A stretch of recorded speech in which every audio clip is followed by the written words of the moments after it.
네, 안녕하세요. 여러분들의 구독과 좋아요로 이 채널이 유지되고 있습니다. 네, 영상 속도는 1.5배를 추천드리고요. 항상 구독자님, 멤버십 회원님들에게 감사하다라고 말씀을 드리면서, 자, 이번 내용은 비트코인은 지금부터 라는 썸네일을 뽑았죠. 그래서 그 기반에 있는 내용을 한번 준비를 해보았습니다. 같이 한번 보도록 하시죠. 2017년 패턴과 유사하다. 닉네임 에이다님이 올려주셨던 내용인데요. 자, 예전에 2017년도 차트와 뭔가 비슷하다고 느꼈다. 파란 선이 16년도대를 기록을 해주는 부분이고, 검정색 선이 올해 4월 20일 반감기 이후 24년도 차트 흐름이라고 보시면 될 것 같습니다. 보게 되면 거의 유사하게 흘러가고 있는 모습을 좀 볼 수가 있겠죠. 조종은 240일 정도 조종 추이가 좀 나왔고, 2024년도 4월 19일 반감기 이후 240일 정도 고점 찍고 조종이 나와주고 있는 실정과 거의 유사하다라고 볼 수가 있게 되겠습니다. 이제 올봉 차트로 보았을 때는 음봉의 영망치 캔들이 유일하게 마음에 안 드는 부분이 좀 있긴 하는데, 이거는 이제 아마도 뭐 국내의 계엄 영향성 때문이라고 좀 봐야 되지 않을까 싶고요. 2017년도 당시에는 영망치는 아니었지만 도지형 음봉이 좀 나왔던 때가 있었다. 그리고 난 뒤에 더 많이 갔던 부분이 더 있었다고 하고, 조정이 얼마 안 나왔다라고 본다면 불규칙 조정 패턴의 예상을 좀 해볼 수도 있겠다라는 내용도 있기도 했습니다. 그리고 이제 비트코인은 말 그대로 요 시점에서는 좀 많이 의견이 갈릴지언정 제 소신적으로 투자를 해야 된다라고 보고, 구독자 여러분들에게도 저도 계속 주장하는 바가 무엇입니까? 소신 투자 계속 이행해야 좋은 성과가 나온다 라는 이야기를 많이 하기도 했었죠. 그래서 이번 형태에서도 보다시피 시가총액에서 이제 스테이블코인 동향을 보게 되면 USDC에 따른 성장 동력이 아직도 끝나지는 않았고요. 여기를 확인을 해보면 그게 보이잖아요. 그리고 테더에 따른 추이가 오히려 USDC 쪽으로 좀 순환 패턴이 가고 있다라는 게 좀 눈에 들어왔던 포인트가 좀 있었다라고 볼 수가 있게 되겠습니다. 그리고 이제 디파이 부분에 따른 추이가 잠시 좀 주춤을 보여주고 있는 실정인데도 불구하고도 여전히 좋게 잘 성장을 해 나가고 있는 모습을 볼 수가 있기 때문에, 이런 점은 뭐 그냥 아직은 그냥 일시적 건강한 조정이다, 이렇게 저는 좀 평가하고 싶고 표현하고 싶습니다. 그리고 전세계 비트코인 보유량 추이는 여전히 여러분들이 알고 있는 ETF 빼놓고도 여러 매체와 여러 기업들, 여러 국가들이 계속해서 매입을 해주고 있다라는 측면을 좀 보시면 될 것 같고, 25년도 때는 이제 대부분 레버리지를 좀 많이 쓰시는 이제 기업들이 계속해서 많이 늘어나고 있기 때문에 더 많이 사줄 수 있다. 24년도 대비보다는 더 많이 사주기 때문에 이 점에 좀 초점을 맞추면서 대응을 해보는 게 맞지 않겠냐라고 말씀을 드릴 수가 있을 것 같습니다. 그리고 매번 이제 비트코인은 우상향 자산 부분을 좀 보셨잖아요. 이렇게 이제 우상향 자산으로 볼 수 있는데, 항상 내가 시작하는 패턴, 내가 이제 들어가려고 하는 패턴만 이렇게 이제 확대를 해가지고 보시는 분들이 많이 있습니다. 근데 이걸 축소를 해가지고 보게 되면 이때까지 조정은 있었지만 계속 우상향으로 가고 있는 모습을 볼 수가 있습니다. 그러니까 단기적인 패턴에 단기적인 트레이닝을 하려고 하시는 분들에게는 그 사람들에 따른 주장도 틀린 말은 아니지만, 중장기적인 패턴으로 보시는 분들은 이런 측면에도 무섭다라고 들어가지 않는다라고 하면 당연히 여러분들에게는 기회를 또 놓치는 부분이 된다라고 저는 생각이 듭니다. 왜 그러냐? 아직도 구글 트렌드 기반으로 검색을 해본다고 해도 여전히 관심도가 생각보다는 그렇게 높지 않고요. 그리고 또 영문으로 써보고 전세계 기반으로 돌려서 본다라고 하더라도 관심도가 생각보다 그렇게 많이 올라오지 못했던 부분을 볼 수가 있게 되겠습니다. 충분히 여러분들에게 기회가 오고 있는데, 이 기회를 계속 놓칠 것인지 아니면 계속 잡아서 인내를 하면서 수익성을 가져갈 것인지는 여러분들의 마음가짐과 자세와 태도에 좀 결정이 된다, 이렇게 좀 표현할 수가 있을 것 같고요. 그렇다고 해서 제가 뭐 꼭 좋은 이야기만 하는 게 아니죠. 저는 사기꾼 새끼가 아니기 때문입니다. 여전히 우려할 수 있을 만한 부분도 많이 존재를 합니다.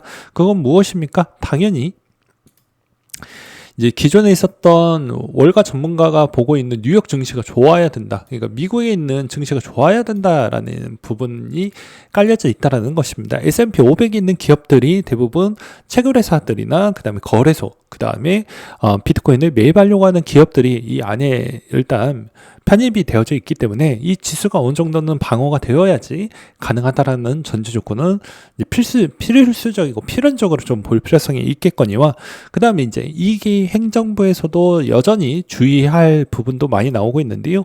이제 3년차 징크스가 있고요. 높은 밸류에이션과 정책적 불확실성이 많이 곁들여져 있기 때문에 이번에 이제 3대 지수 추이에 따른 우리가 1월 달부터 계속해서 잘 볼 필요성이 있습니다. 왜냐, 나스닥 S&P가 이제 최고점을 갱신을 계속 해주고 있는 실정이다 보니까 약간의 스트레스 부분을 계속해서 받고 있는 중이라고 볼 수가 있게 되겠죠. 그 다음으로 이제 또 어찌 보면 미국채에 따른 만기의 비중이 워낙 크다 보니까 단기적으로 1월 달에 따른 쉬어가는 패턴이 분명히 나올 수도 있는 가능성은 여전히 존재를 하고요.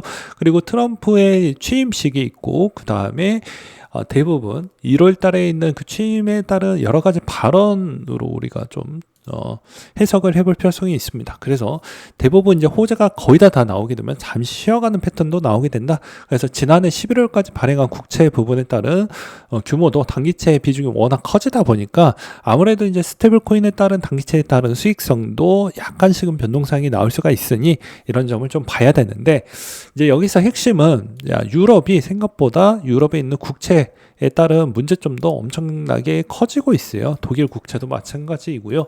그래서 미국채가 이렇게 변동성이 커지고 뭐 불안 요소가 커진다고 해도 옆 동네 이웃 동네가 거의 박살이 나져 있는 형태이기 때문에 미국채가 아무리 뭐 팔리지 않는다고 하더라도 상대적 대비에 있는 다른 나라 대비보다는 양호한 부분이다.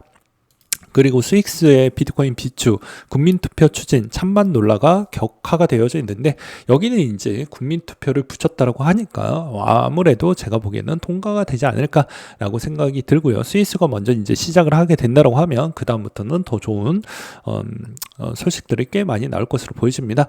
그리고 우려반, 그리고 올해 가장 핵심 메인 이라고 볼 수 있는 전략자산 법안이 이제 어떻게 될 것이냐인데요. 이거는 이제 폐기가 돼서 이거 트럼프 입법이 회의적이냐라는 이제 궁금사항들이 많이 계실 것 같은데, 이건 이렇게 보시면 될 것 같습니다. 이제 국내에 있는 국회 내용을 잘 챙겨 보셨던 분들은 아마 아실 것인데요.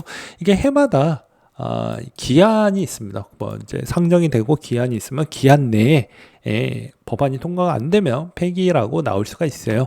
그렇다 보니까 국회에 있는 스케줄이나 해당에 있는 프로세스를 명확하게 이해를 하고 있는 자라고 하면 이런 기사 부분에 너무 많이 놀랄 필요성은 없다라는 것입니다. 다시 한번 25년도 때 다시 법안을 올리고 하게 되면 된다라는 것이고요. 거의 연말 거의 끝자락에 나왔기 때문에 대부분 전략자산 법안이 뭐 좋게 흘러가지는 못했다, 뭐 이렇게 볼 수도 있게 되겠죠. 그리고 이제는 25년도 때부터는 입법 부분이 이제 공화당이 다 지배를 했기 때문에 더 긍정적인 부분으로 좀 볼 필요성은 저는 있다라고 보는 입장이 될 것 같습니다.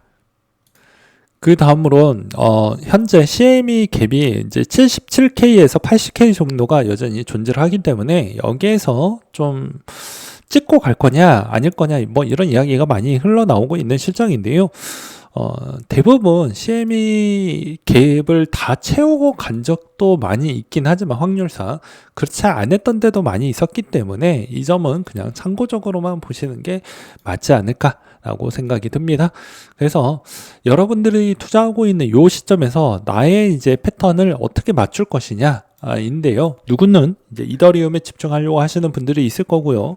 그 다음에 누구는 이제 여기에 MSTR 쪽 부분에 이제 증자 부분에 조정이 많이 나왔기 때문에 이제 여기에 프리미엄이 이제 기존의 비트코인 보유 비중 대비보다는 그래도 두세 배 정도 더 비싸게 프리미엄이 거래가 되다 보니까 조정이 나왔고, 그 다음에 여기에 공매도 집단도 좀 영향을 끼쳤던 영향성도 있긴 하지만 이럴 때일수록 여러분들이 자금이 많이 부족하기 때문에 레버리지 ETF 쪽으로 가서 충분한 수익성을 더 많이 가져가야 된다.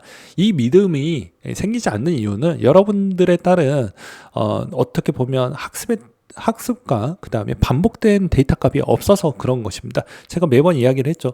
기초 자산이 우상향이 계속 보여준다고 하면 거기에 기존에 있었던 ETF가 이미 상장이 되어져 있었고 그 알고리즘 패턴은 그대로 그냥 기초 자산만 다른 걸로 잡아놓고 그 알고리즘 그대로 갖다 썼기 때문에 우상향이라고 믿으면 그대로 계속 적립식으로 매수를 하시면 될 것 같습니다.